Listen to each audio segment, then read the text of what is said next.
to snap it, and it's Trey Burton who throws caught. Foles, touchdown. Here he goes. It's Hester. Inside the 30. Hester's going to take it all the way for a touchdown. Fields stumbling, trying to cut it back. Justin Fields making magic happen. There goes Fields. Touchdown!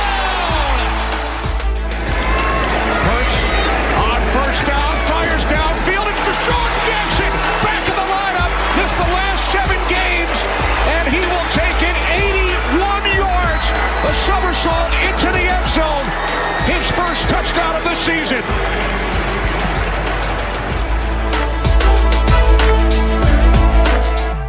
You're listening to The Pigskin Project, the world's #1 football podcast.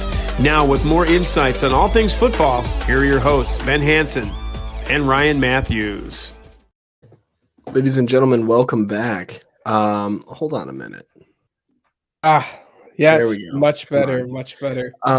So yeah, if you're watching online, you know full well that Ben's supposed to be on the right-hand side. We just are slacking, apparently.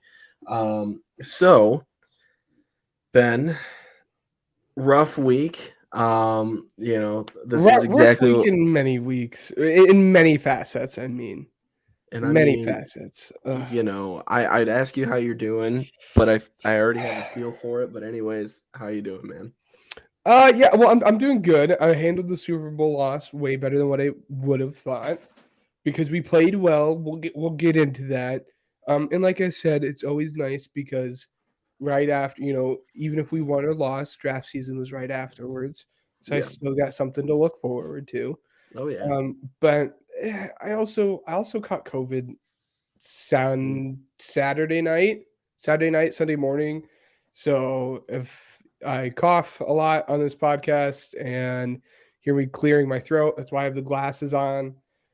So if I sound, a little raspy and I'm coughing and stuff, it's because I'm almost recovered from it, but I'm still not quite there yet. So you guys got to deal with me. And because of that and because of my throat, we will not be doing Weddle and Gridiron Goose this week. Yep. Sorry, guys. Hate to disappoint, but it's part of having COVID, guys.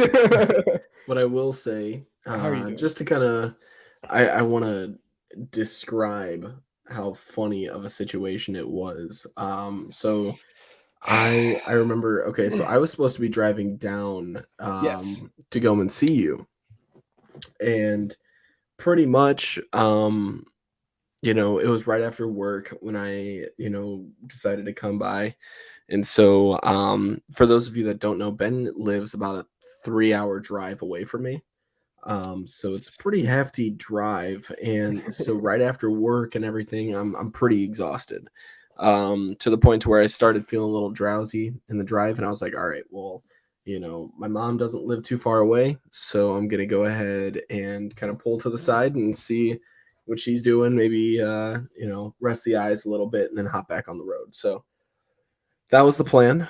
As soon as I leave the house, I get a phone call from Ben. Like, I literally had just taken my first step off the porch, and then he was like, hey, don't come. I was like, what? Okay, why? He was like, well, just got COVID. And I'm like, oh, all right. So, there's that. No big deal. It's fine. We'll reschedule. See you down the road. But, I mean, nothing to really be, upset about. It's just it's a little disappointing about the timing of everything, but in all honesty, it probably just was for the best. Because I would have hated to see how sad you were after what happened. I was rooting for you. I really was. That sucked. But yeah, so just in case you live under a rock, we're going to go ahead and review the score. So the Chiefs have defeated the Eagles in the Super Bowl 38-35. We're going to kind of dwell on this a little bit. I will say, by the way, though, I do think I just thought about this. I do think that means I did win Pigskin Pick'em for the playoffs because it was close. Tied. Yeah, we were tied, but then we said we were going to determine it based off who was closer with score. Oh yeah, what was the score? All right, let's determine this really quick. And we said whose total was closer. You had 61 total points. 38, 35. They had 73 total was the real score. And I had 58. So yeah, you won. Congratulations, buddy. Woo! I at least get one win this week. So let's go over it, man. I mean, my thing is it's a dream to make it to the Super Bowl, but it's a nightmare to lose it. Yeah. So how are you feeling after that, and what's your overall emotions after that game? All right, so there's been a lot of things that goes into this, obviously, but first and foremost, like you said, it's a nightmare to like see your team make it this far and then not come out with the victory. But I will say it wasn't as bad as what I thought, and I think that's because I've seen my team win a Super Bowl before. I could not imagine how just gut wrenching this loss would have been if this was like if we hadn't have won in 2017. Yeah. It would have been awful, and it still sucks. It was still obviously again the worst loss all season. You know, it was only by 3 points and whatnot, and it still sucks. And you know, it's one of those things you'll be feeling in all through next year and all through the off season. But it was dampered down knowing that I was at least able to see my team win it before. And then second thing, Jalen Hurts outdueled Patrick Mahomes in that. Yeah. Jalen Hurts looked like an absolute star. He played significant. He played so well, significantly better than what I even thought he was going to do. I think that's the second highest grade by a quarterback, like in the history of the Super Bowl, only behind Nick Foles in 2017. He played amazing. He put up just over 375 total combined yards. He had like 306 passing yards. And then that left over was obviously rushing. He had a passing touchdown, 3 rushing touchdowns. He played amazingly. And yes, he did have the fumble, which sucks, but I still don't think that should take away from how well he did play. And then the two takeaways I have, the two other takeaways I have, obviously people want to talk about the refs. I do think that call sucked. And I do think fans have every right to be mad about that call. But like I've said all season, one call does not determine the game. The defense couldn't stop a soul in the second half. It sucked, and it was awful that's how the game ended. But the defense just didn't play well the entire second half. And that is just factual. And then the last thing was for the NFL to spend 2 years and $800,000 on that grass is an absolute joke. That is the worst grass I have ever like probably worse than the MetLife turf. And that's saying something. Like everyone was slipping and sliding. I thought at one point our kicker like twisted it or broke his ankle because he slipped on a kickoff. I think going into the second half, 9 Eagles players changed their cleats. Both teams were slipping and sliding. And I think that was one of the keys as to why the Eagles lost because they couldn't get pressure because they were sliding. And it's just a shame, man. It's a shame that the grass was that bad when you spent that much time. But you got so much potential for it for good stuff, and it just exactly be another make of like a slightly better MetLife. I mean, let's be honest, it was horrible. That was bad. But the fact that people are using that as an excuse as to why the Eagles lost need to realize the fact that both teams played on the same grass. It didn't just change when the Chiefs took the field. But I will say, and it really sucks, and I'm sorry. At the end of the day, the Eagles beat the Eagles. It wasn't really the Chiefs. Exactly. No, so, and as much as the Chiefs fans and everybody wants to talk trash and everything like that, in all honesty, if the Eagles didn't fumble the ball twice, you guys wouldn't have scored 2 different touchdowns. It's unfortunate. It is what it is. No, the second fumble got all the turn. It was just the one. Yeah. Yes. But I want to jump to weekly news really quick because there is a topic that I forgot to write down that I just got reminded of. That's pretty big news in Chicago history. Oh yes, how did we not? The Bears have officially bought the Arlington Heights property and will be making the move. And it looks like they're making the move. That's big news, and I'm very excited for that. I mean, I saw it's something on Twitter I liked. groundbreaking. What's that? It was something on Twitter that I liked. Someone said this new Arlington Heights Stadium will forever be known as the house that Justin Fields built. But Yep. I don't know. With the rumors, it might not be. Anyways, continue. We'll get there.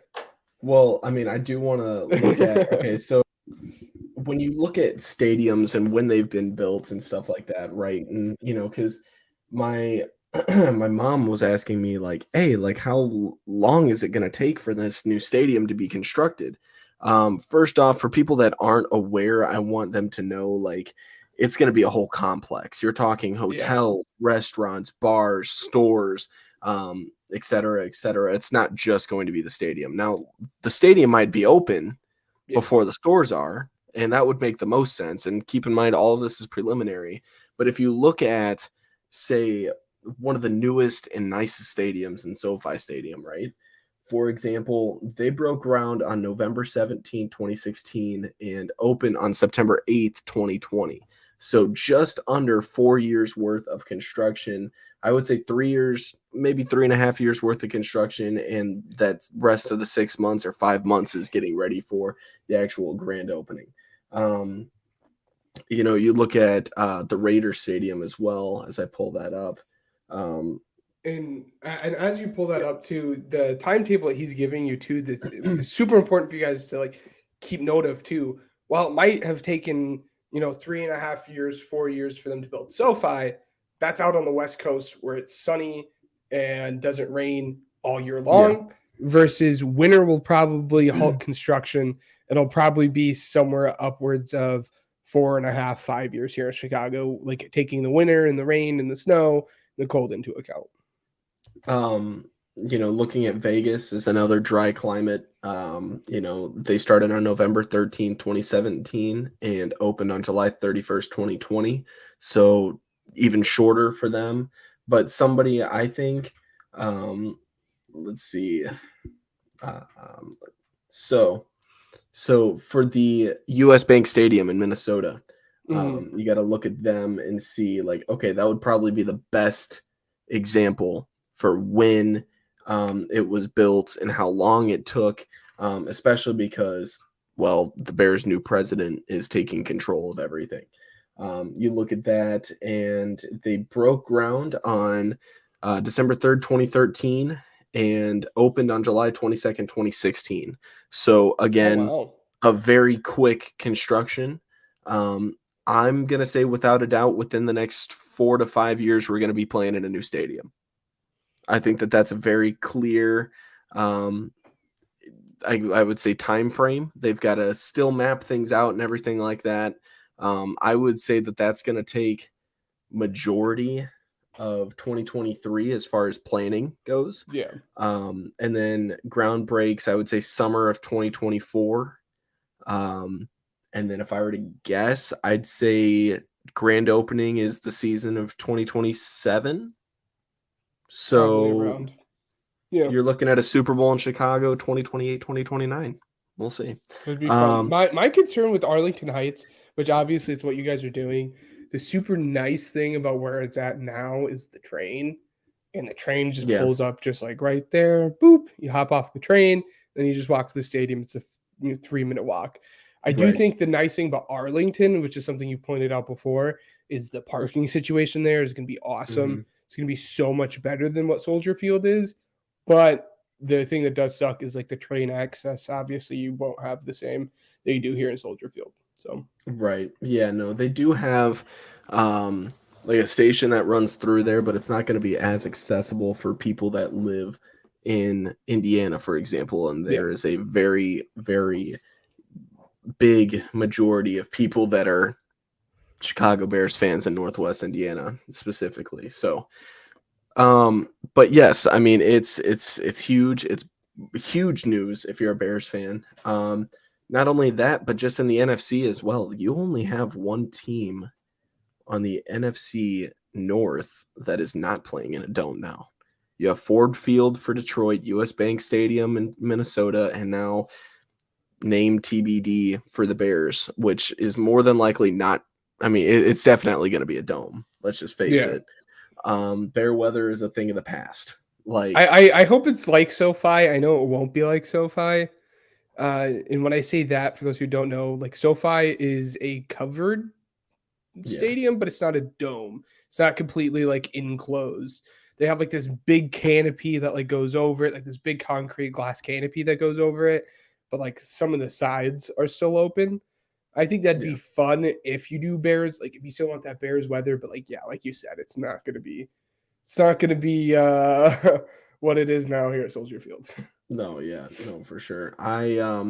Just want to make note of that just because that's very exciting news. In an off season that's going to be packed full of great news. That's just one of them. But if you are a fan of the Arizona Cardinals or Indianapolis Colts, you have some news as well. Former Eagles defensive coordinator Jonathan Gannon has been hired by the Arizona Cardinals. And then former Eagles offensive coordinator Shane Steichen has been hired by the Indianapolis Colts. Those Colts like their Eagles, guys. But yeah, I don't know. For my question to you as an Eagles fan is like, I mean, how do you feel now that both your offensive coordinator and defensive coordinator are gone? Like, you've got to be happy for them, but are you a little bit like concerned?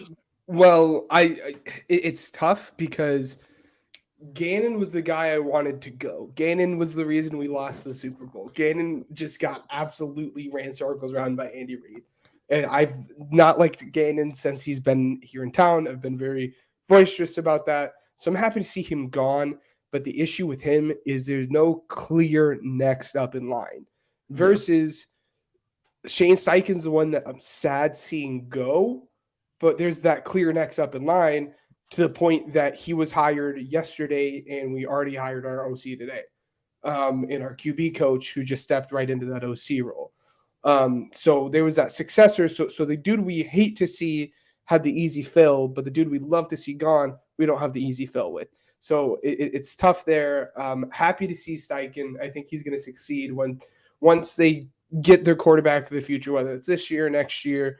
Obviously, I mean, we've seen what he and our, QB coach, who's now our OC, has been able to do for Jalen Hurts. I mean, I wouldn't say renaissance his career because he was a young guy, but he really helped develop him into that guy that everyone wanted to see.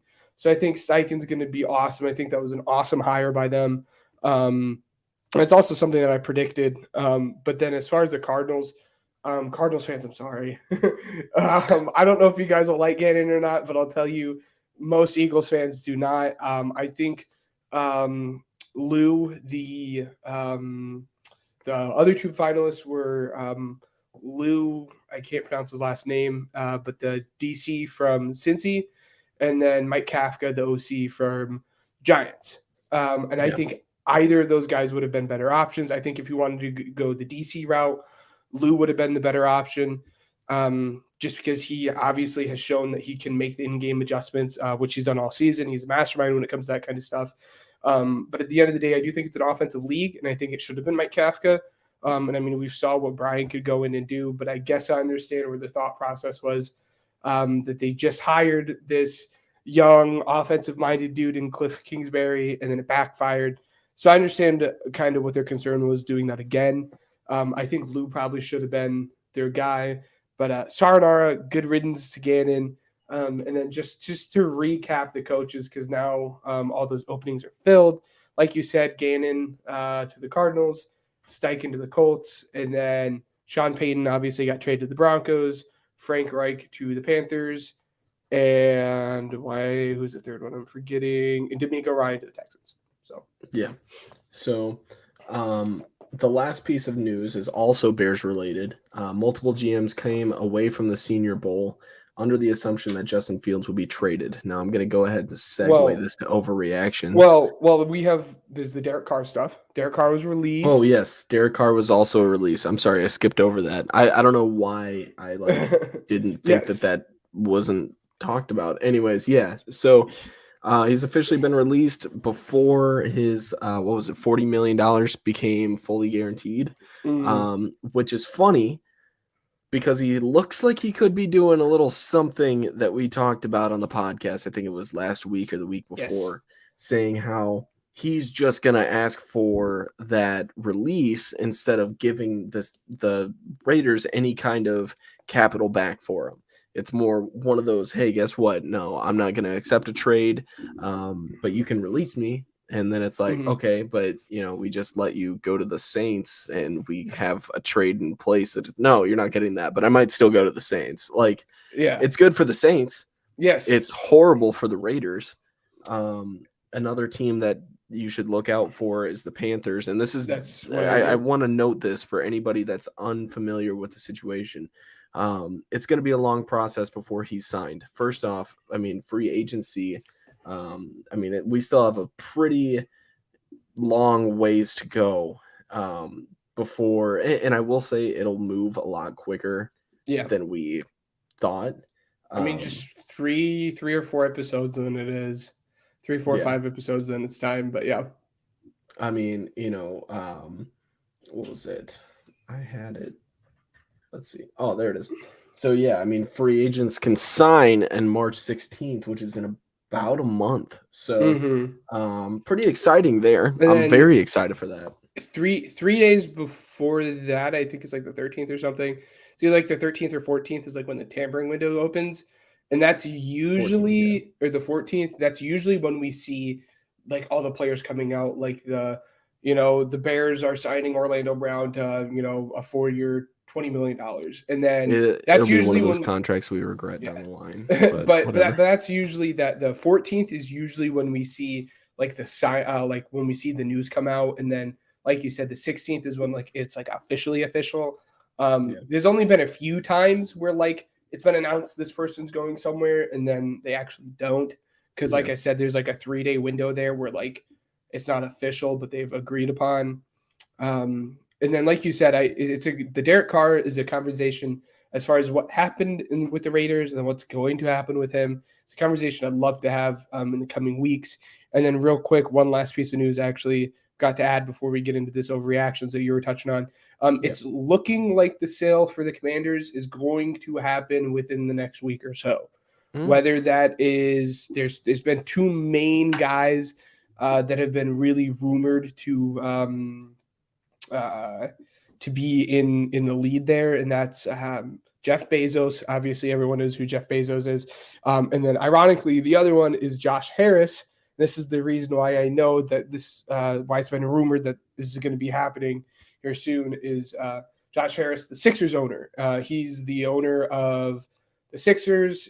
He's the owner of whatever the hockey team that there is in New Jersey.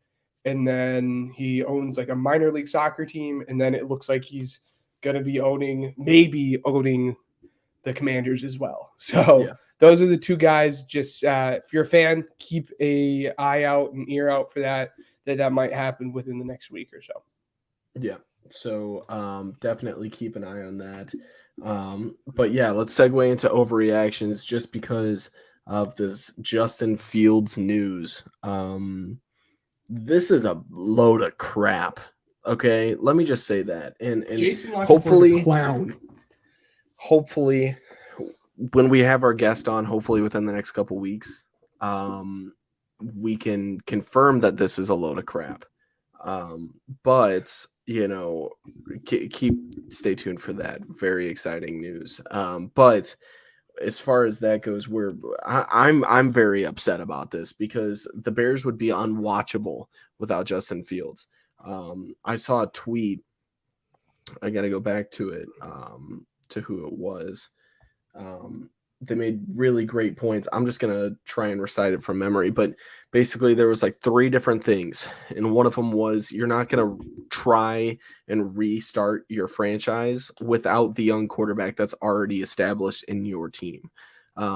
Just because it's not your guy, you're taking a step back if you're drafting a quarterback and trading the one that you already have, especially because the one that you already have is on a rookie deal. He's not inconveniencing you by keeping him for another year. See what he's got. Another thing, I mean, you've got to build around him too. He doesn't have that team just yet.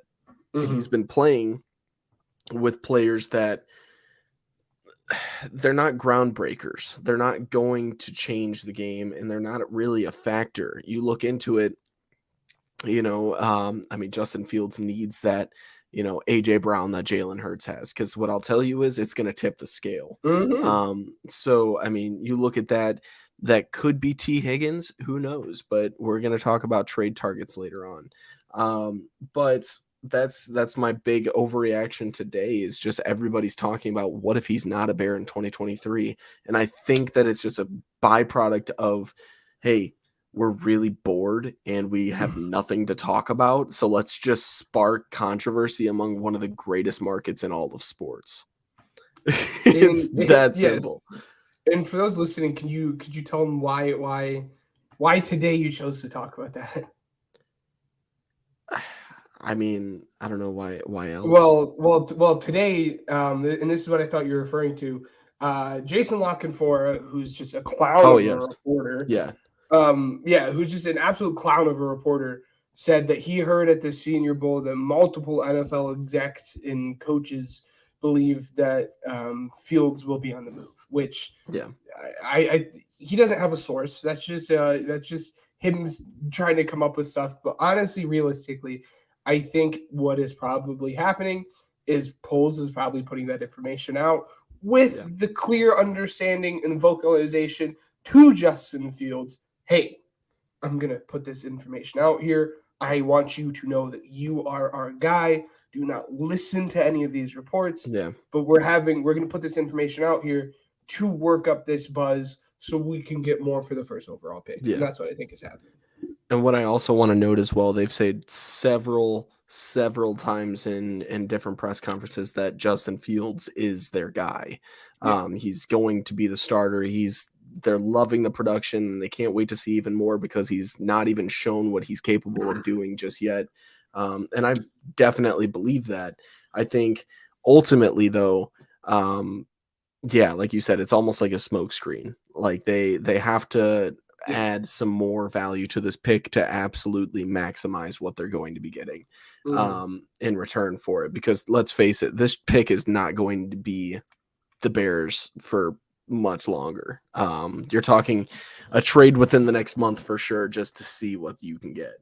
I would hope that you guys don't go down to the clock. I hope you're taking a step back by drafting a quarterback number 1 overall and trading Justin Fields. You've already got that covered. You have so many more holes to fill compared to just, I don't know. That just doesn't make sense to me. It doesn't. So that's my one thing. But the other thing is, and this was a direct, I'm just going to say this because the commissioner came out and said that the officiating in the NFL isn't an issue. He said that this is as great as it's ever been. And the thing is, it's not. This has been horrible. And I'm not saying this more specifically after the Super Bowl. There's arguments for and against that holding call that's so controversial. And the thing is, as much as I'd like to dive into that, I'm not going to waste too much time on it. Yeah. But the thing is that so many games were decided by awful calls this past season. And to sit here and ignore that in general is just bogus. I think it's ridiculous. And then the other issue too that I kind of had with the clip, I don't know. I wish I could pull it up.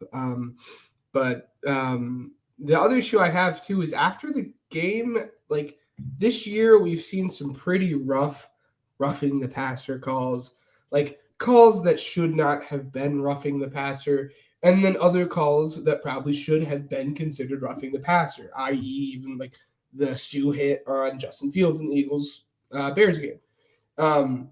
After the game, not Justin Fields, Chris Jones and Roger Goodell, the commissioner, had this really long embrace. Chris Jones picked him up, held him, then put him down.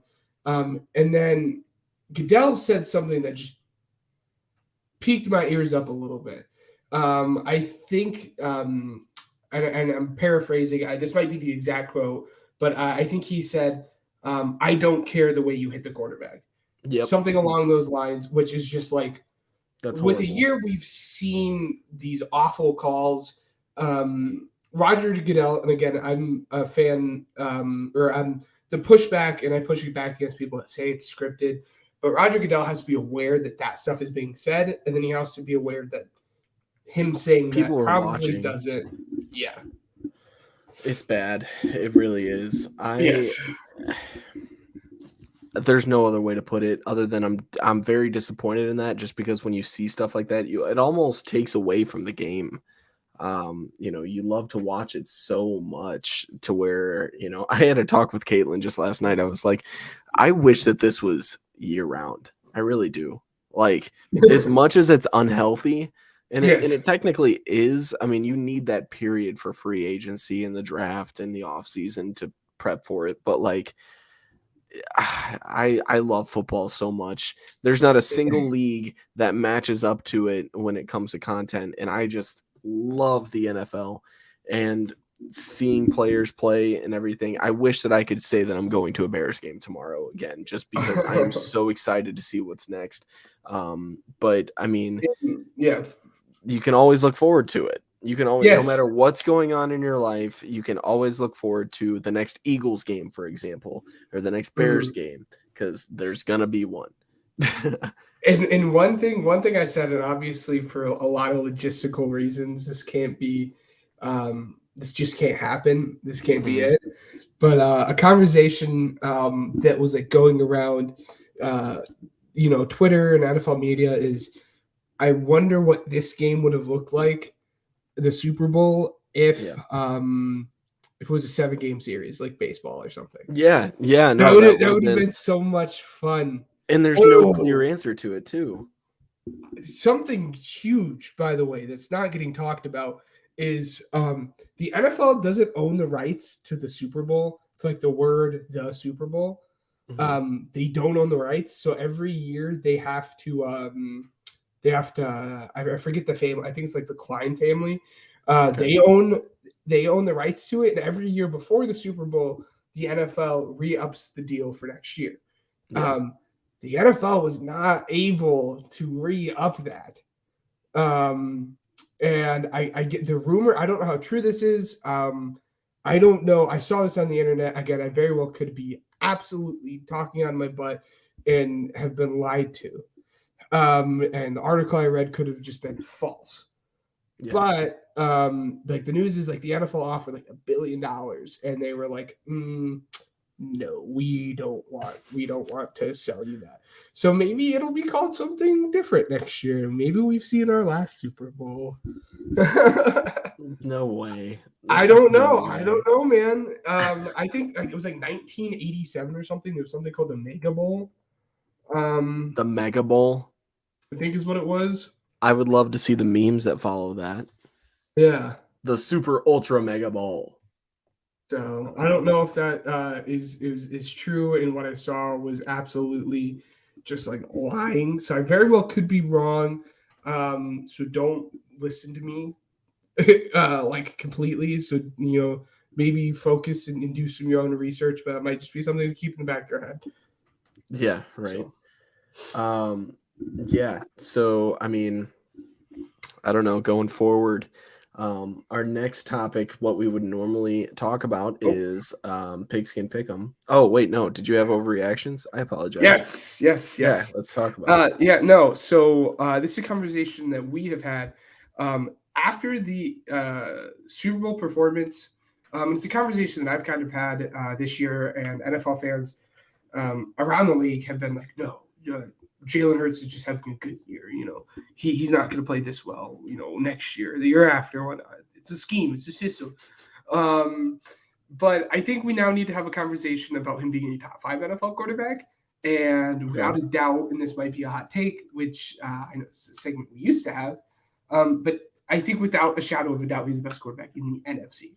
I think the only one who could give him trouble in the NFC is Rodgers, and Jalen played better than Rodgers. Yeah, Jalen played better than Rodgers, and Rodgers very well is is on his way out.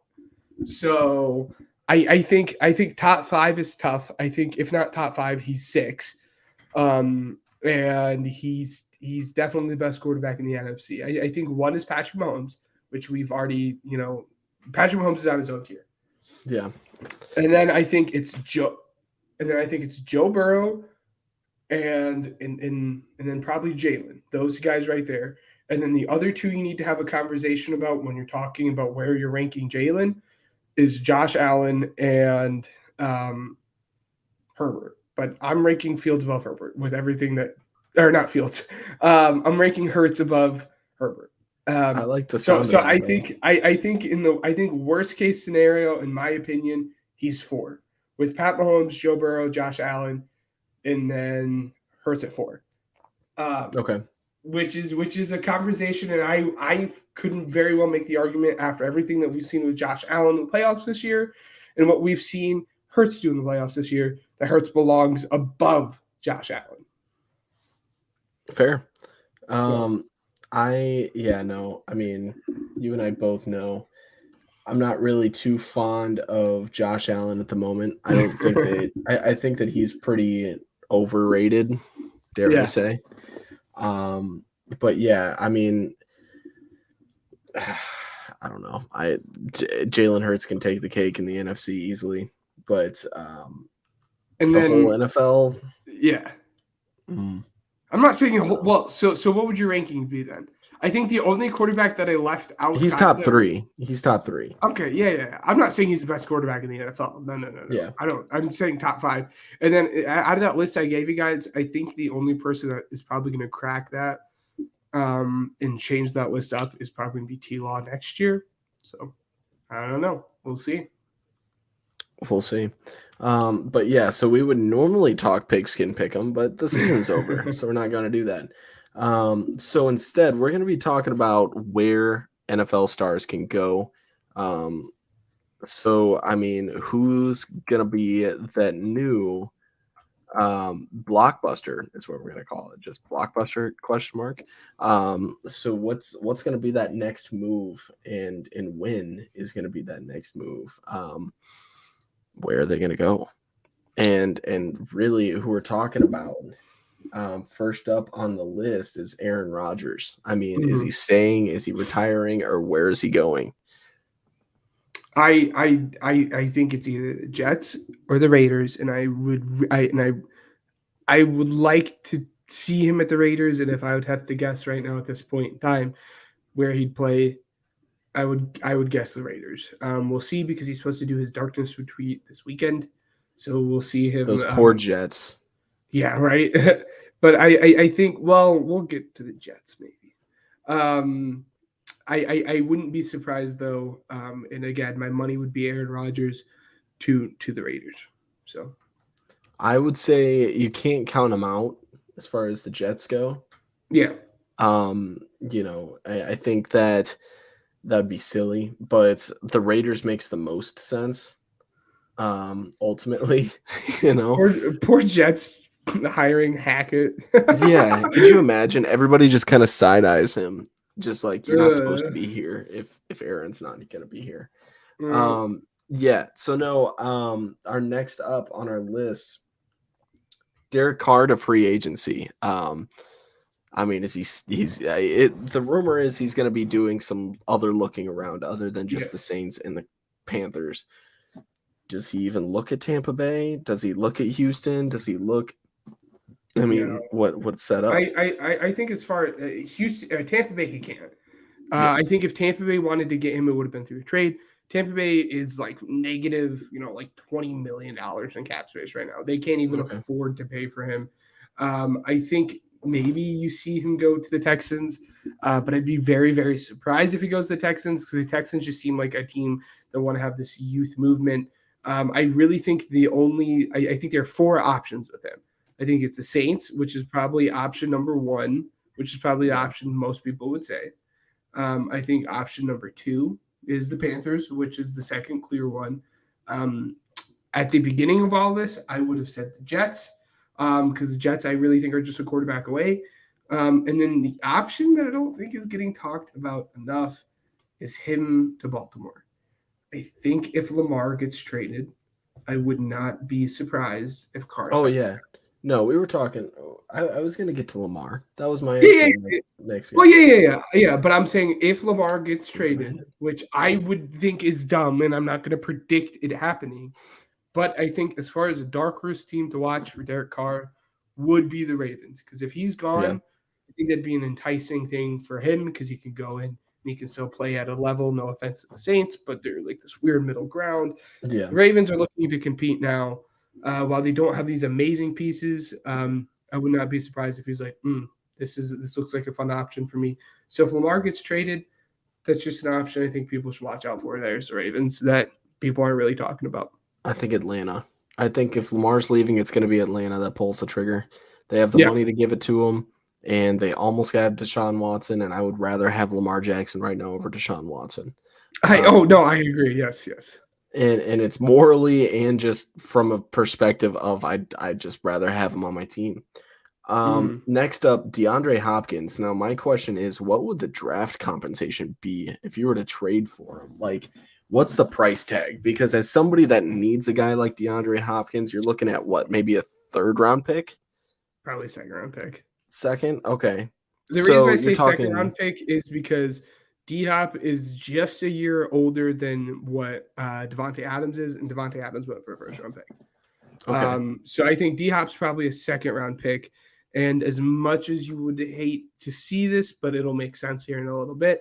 If I would have to guess now where D-Hop is going, if he ends up going, I would put a lot of money. Again, we're not 21, so don't listen to me, please.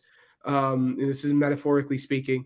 I would put most of my money on the front runner in this race, which is the Patriots. They need their guy. Bill Belichick does not usually speak out about how great he loves players are, but he's been very vocal about how he likes D-Hop.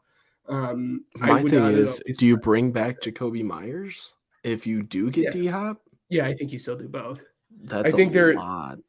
Well, the Eagles have Devontae Smith and AJ Brown. I'm just saying you need other stuff too. Like that run defense was great, but like your pass defense was horrible in New England.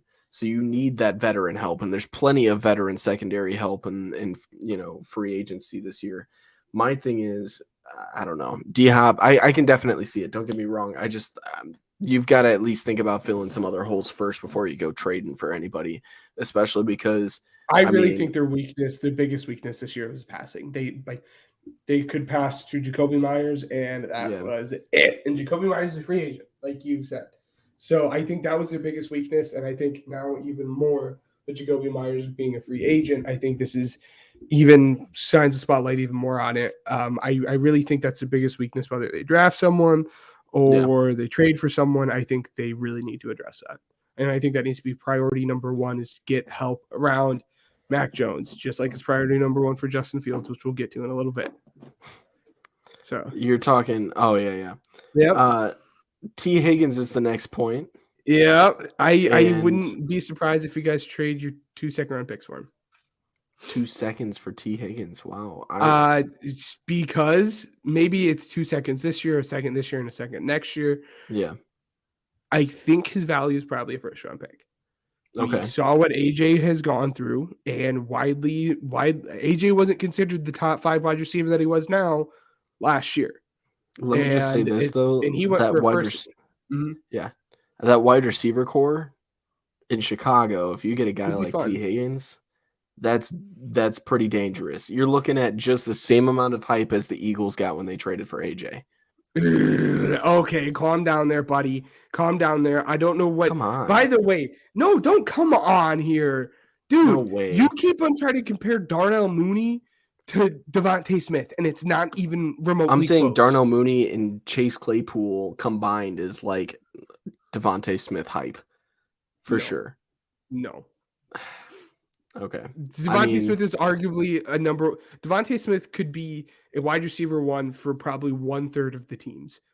No team would not a single team in the league would take Claypool and Mooney over Smith. I'm not saying that they would. I'm saying those two combined I create the think it same would amount of be. players like Devontae Smith. I think Impact. to take away from just the big takeaway, I think it would be fun. I think it'd be really fun. And the reason I say 2 second-round picks, whether that's the 2 this year or a second this year and a second next year, again, is because he probably is valued around that first-round pick, and you guys just don't have that first-round pick. Yeah.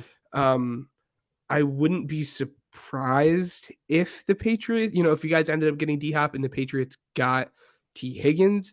But Yeah. if you are the Bears, you should get T. Higgins. His timeline with his age fits better with the team you're trying to build than what D-Hop is. In 2 years, T. Higgins is going to be a better wide receiver than what D-Hop is.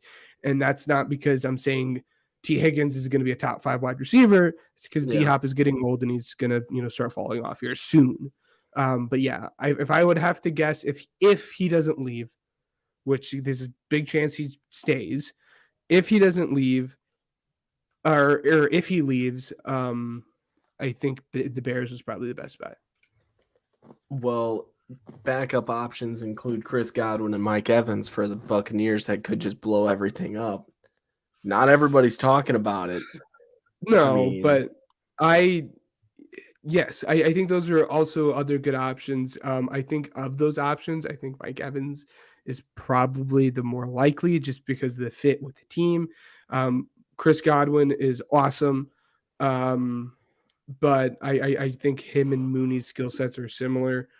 So I think Mike Evans fits a bit better. But honestly, I would rather have D-Hop than I would Mike Evans. So it's interesting. Somebody else. So, like, if you're trading Aaron Rodgers, you got to be thinking about the other Aaron Jones. Do you trade Aaron Jones as well? And if so, where can he go? I don't think you have to trade Aaron Jones if you trade Rodgers, because Rodgers, obviously they're in a little bit of a cap constraint right now. But if you trade Rodgers, that's all gone. And I think you don't trade Jones just because you want to give whoever that quarterback is, whether they trade for someone again, they draft someone, they trade up with the Cardinals at number 3 and draft someone.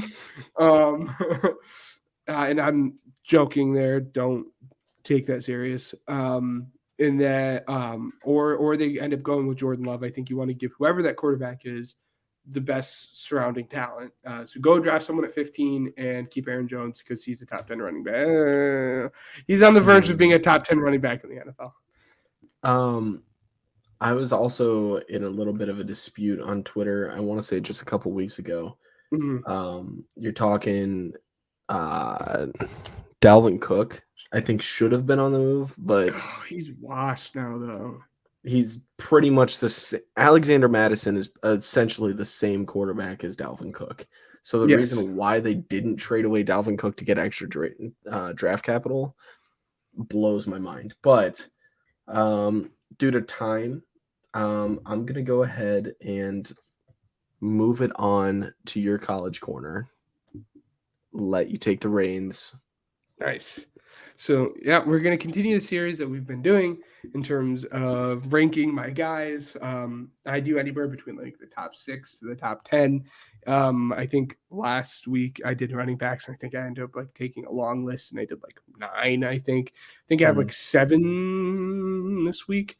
I think these 7 guys, without a doubt, are going within the first 2 rounds.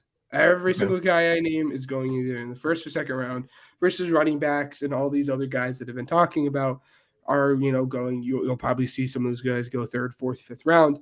These guys are without a doubt going round 1 and round 2. In terms of a wide receiver 2, Bears fans, this is just a perfect place for me to sneak this in.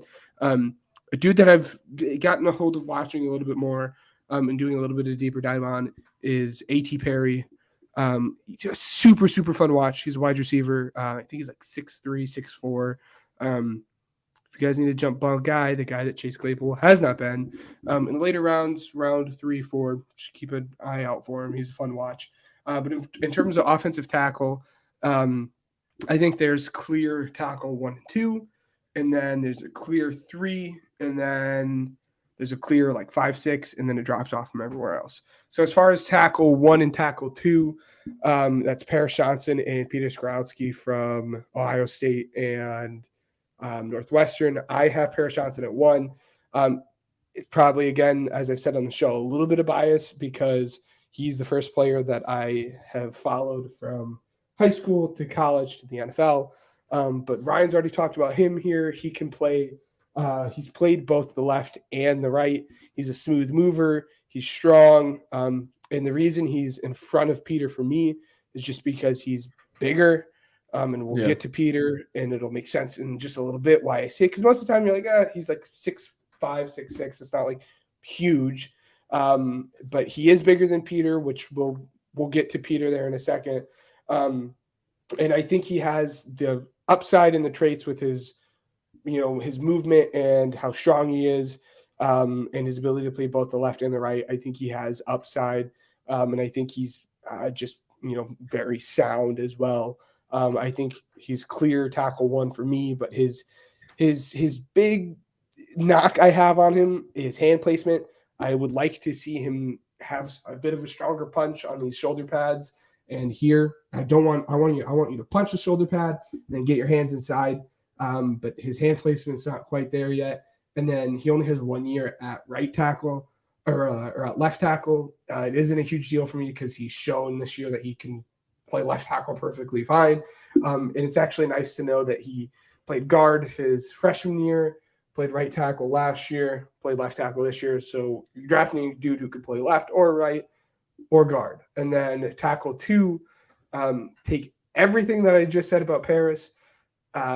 That's Peter, but he's small. He's 6'3" compared to the 6'6" that Paris Johnson is, and he has a short wingspan. And I think he's going to be a good tackle. And I think sometimes we like to over-exaggerate the short wingspan, like a guy we saw in Slater, who ironically went to Northwestern as well.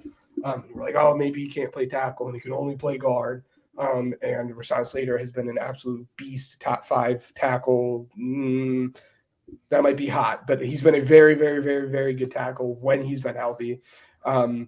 So short arms isn't a huge deal, but when it comes to deciding between, who's player 10 and who's player 11, those small things decide that. But yeah, I think those two, if you're looking for your premier tackles in this class, it's going to be Paris Johnson and it's going to be Peter Skrowski. And then, like I said, there's a drop off, and tackle 3 is in his own little category, and that's tackle Broderick Jones from Georgia.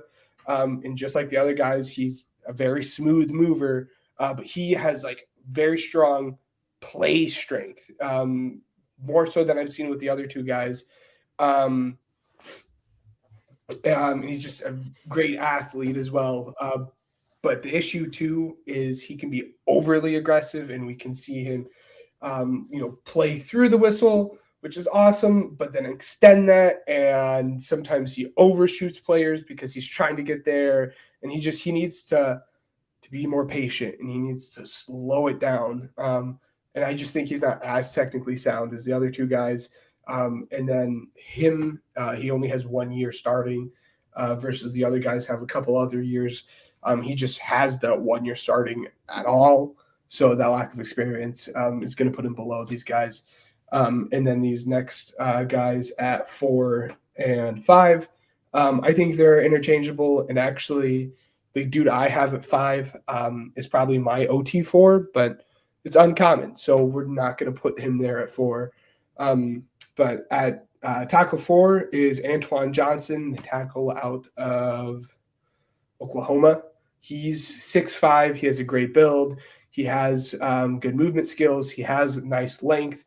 He has, and this is the big nice, but you need to fix it. He has some very, very, very high-end pass sets where he has shown where he's like locking dudes down, and he plays very good against these high-end pass rushers, but he's super duper duper duper inconsistent with it. Like he's shown that he can do it and that he can do it at a high level, but he doesn't do it every single play. And I don't know if it's an effort issue or what it is, but it bugs me. And then functional strength. I would like for him to kind of improve that and get into the weight room a bit more once he gets to the NFL. And then the dude I have at 5, who is my OT4, might even be OT3 at the end of this process, is Dwan Jones. But we'll get to Dwan Jones because he's going to be my prospect breakdown for you guys this week. But it's important for you guys to know, as much as Michigan has been O-line U over the last few years, I think they've run like the Rod Moore. I think this is like the 3rd time in a year. The Rod Moore is the best offensive line in the country. It's like the 3rd time in the last like 4 years. Michigan's offensive line has been great. Ohio State has 2 tackles that are probably going to go in the first round. So, yeah, Ohio State, what are you feeding your guys down there? Dude, it's nice. It's really nice to watch. I'm just enjoying life, man. That's really it.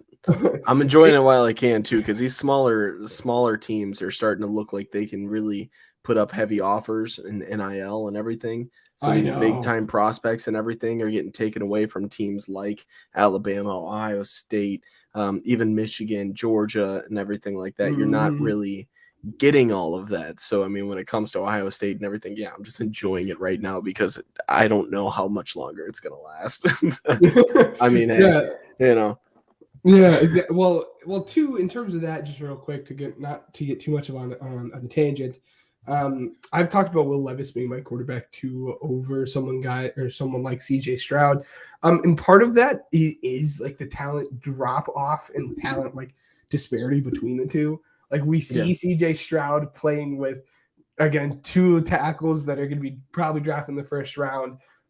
Maybe the best wide receiver core we have ever seen in the history of college football with Jackson Smith-Njigba, Marvin Harris, and I'm not going to even try to pronounce your guys' wide receiver 3, Mbuke something. I can't pronounce it. And again, I mean no disrespect by that, but like he is your guys' wide receiver 3. But I would say probably on any other team in the whole country is their wide receiver 1. Like he's the second. He was the second best wide receiver in college football, only behind Marvin Harrison. So when you look at other rankings, especially quarterback, I think it's important for people to take that kind of stuff into account. Obviously, I would hope CJ Stroud looked good with that kind of talent around him. But to get off my high horse, some dude I've actually seen you mock to your team a lot. Tennessee's tackle, Darnell Wright. Do you know much about him?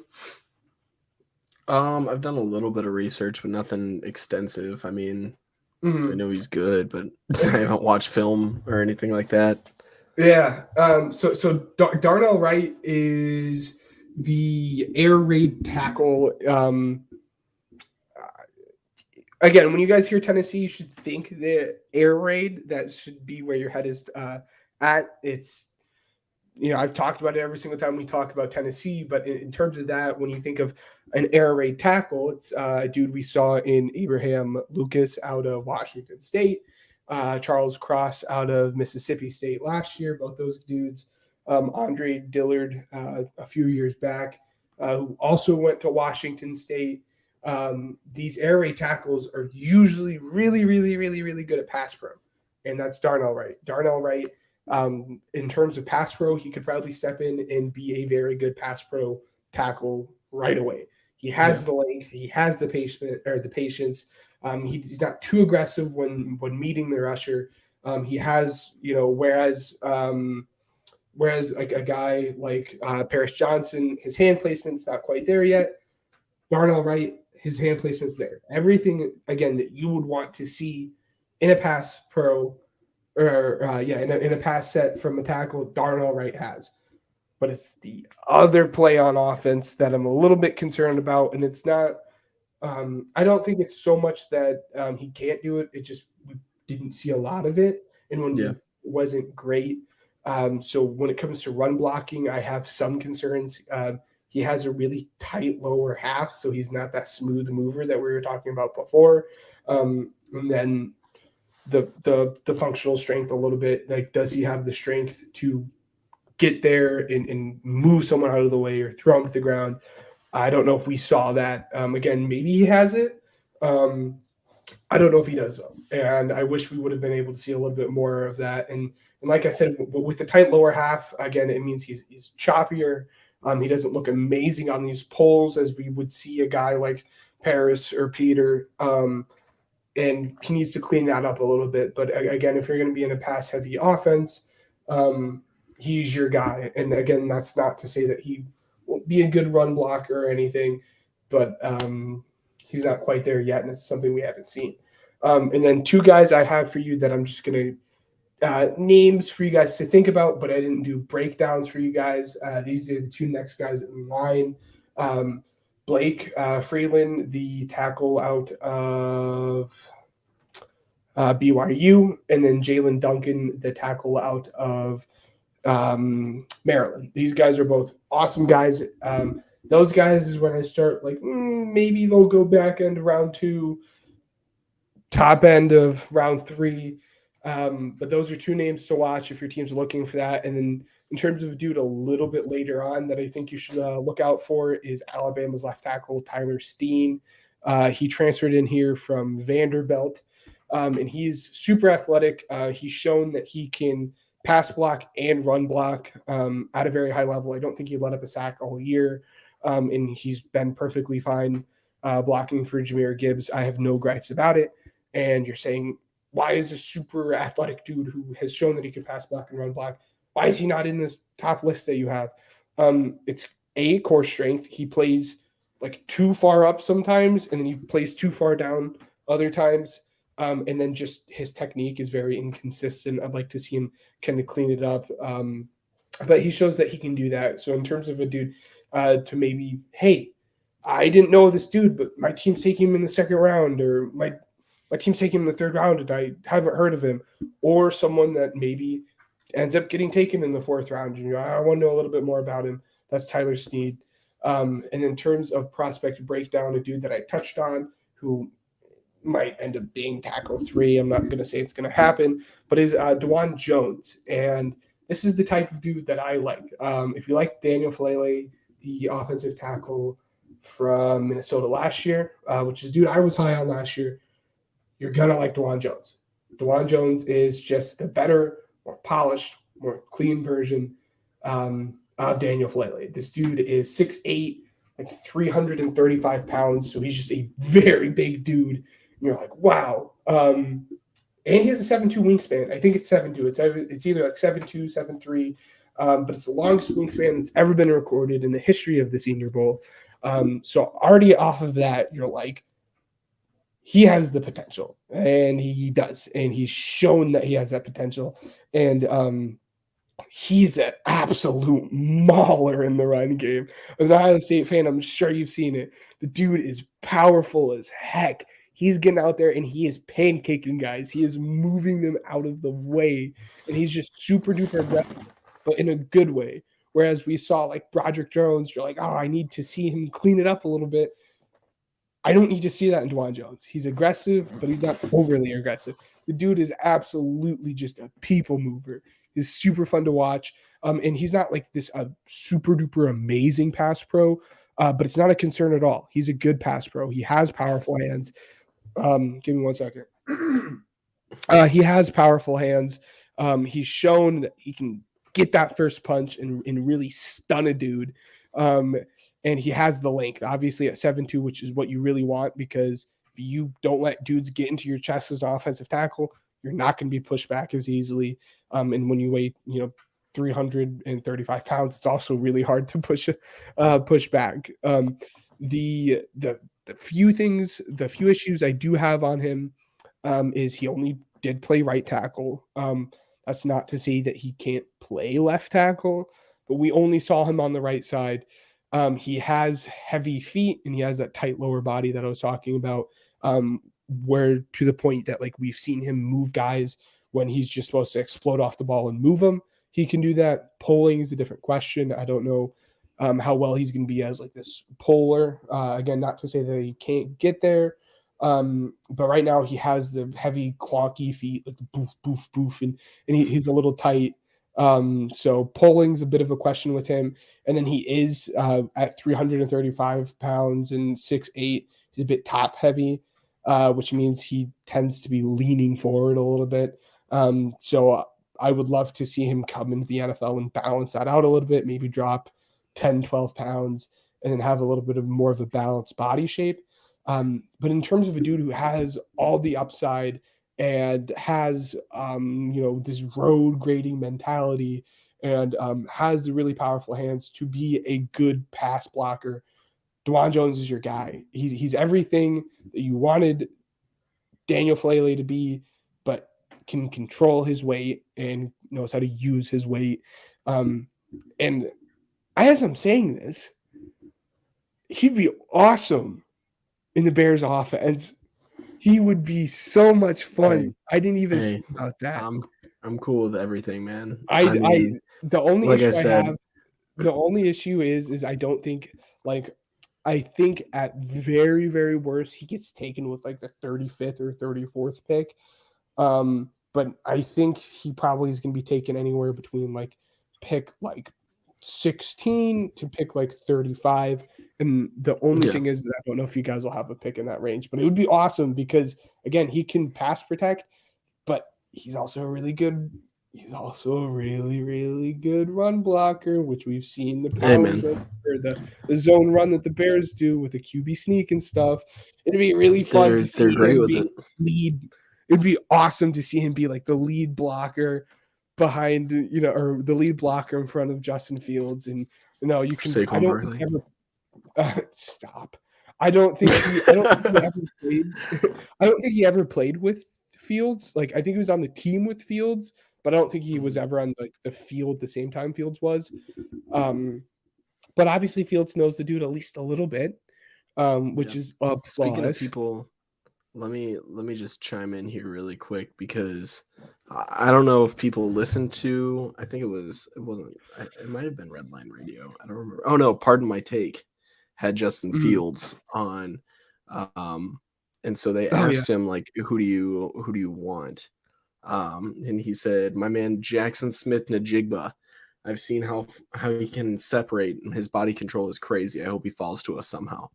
Now, just to analyze and pick and prod at it, he says, I hope he falls to us somehow. Every player is available at 1. What does he know? Are we trading? Well, I think he's talking. Are we trading out? No, when he said that, I think he was referring to falling in the second round. Yeah, which is possible, but probably not. I would be very surprised. But some people that he is very interesting because people either like a lot of Bears fans like he's the number 1 wide receiver in this class, which I can't get behind. And there are people that are like he's wide receiver 4 or 5 for me. So I'm seeing the Bears getting a second round pick in return with the big package that they're getting to get another second round pick again. But more from Justin Fields. We need help in the trenches. So a lot of people are talking about getting Jalen Carter or Will Anderson. I'm guessing we'll get one of those guys and some guys in free agency. So one of those guys, which makes me think he's not going to trade super far back. They're not going quarterback. They're not going quarterback. No. So everybody that thinks, I'm just saying, every person that thinks, oh, the Bears are going to trade Justin Fields, just shut up, sit back, relax. It's going to be okay. All right. No need to overreact here. Yeah. So it's it's going to be now that the season is done, shed a tear, pour out one for the boys. But now that the season is done, it's time to get into the off season, and I'm sure within the coming weeks we're going to have a lot of conversation about what the Bears are going to do, what the Eagles are going to do, what other teams around the league are going to do. So that's the beautiful thing about the season being over is now we can speculate about the future of every team and what teams are going to do in the draft and what teams are going to do in the postseason or not postseason, the off season and stuff, and in the free agent signings they're going to do. So that's what's beautiful about this time of year. About while they're not playing games, there's still definitely a lot of interaction to have and a lot of fun to have. So it'll be interesting to see what the Eagles do, and it'll be interesting to see if the Bears end up keeping Justin Fields or not. I'm absolutely kidding. So with that being said, I gotta make an announcement. Yes. Mock drafts are starting soon. So just kind of be on the lookout for that if you guys liked that last season. But nonetheless, is that it I'm for gonna college handicap. Yeah. Well, yeah, that's it. I'm gonna handicap you just real quick too. As far as the first mock draft, I want to do a no trades mock draft. I think our first one needs to start out not fancy, and then from there we can get all nice and fun with it. But the first one, it'll be fun. We'll see. Keep an eye out, keep an ear out for that stuff. It'll be really fun. Again, I'm going Will Anderson every time. It's something. Well, it's a good thing you don't have the first pick every single time. It'll be interesting. It'll be fun. If you guys enjoyed that stuff, it's definitely stuff me and you both enjoyed doing last offseason.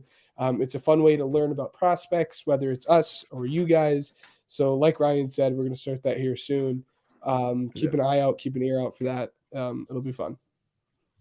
So that'll do it for this week's episode of the Pigskin Project. We want to thank Overtime Sports Network, Regional Radio Sports Network, and Uppercuts Grooming, as well as Anchor.fm for helping us spread out our podcast. Guys, I have been working my tail off getting a couple guests' attentions to see when we can make some stuff happen and align some schedules, make some magic happen before the draft. Hopefully we can get some extra special people on the draft as well. Some people that, I'm going to throw out a hint here that NFL TikTok knows about. Hopefully we can get some special guests on there. We always like to shake some things up and get some fans from other fan bases involved as well. So it'd be a lot of fun. Hopefully the draft show is still on. I am very much contemplating going to the Bears party because that would be a lot of fun. Caitlin said she would go with me last night. Oh my gosh. Yeah, it would be great. We're thinking about it. Hopefully we can get some more work done in the next coming weeks for the scouting combine as well. That sounds like it'll be a lot of fun. But other than that, 2 weeks from now. Yeah, we're getting there. Get healthy, bro, because I need you healthy for me to come down.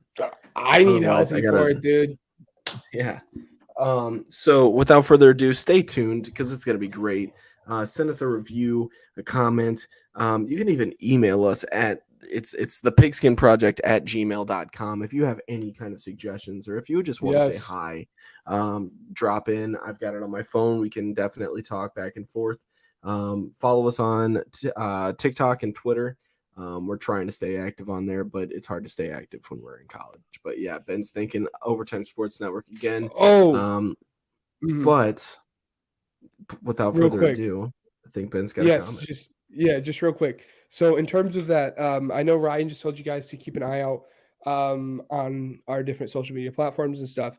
If we end up going to the combine, you really should keep an eye out on our TikTok because if we end up going to the combine, we're going to be pushing out content for that, which again will most likely do the combine. So once we tell you guys, what the plan is for that, do keep an eye out for the TikTok because we will be pushing out information on that kind of stuff, and you guys can kind of see what that experience is if you guys aren't able to go to the combine. Here's your cringy hint for the other guest. It's no cap. We'll talk to you guys next week.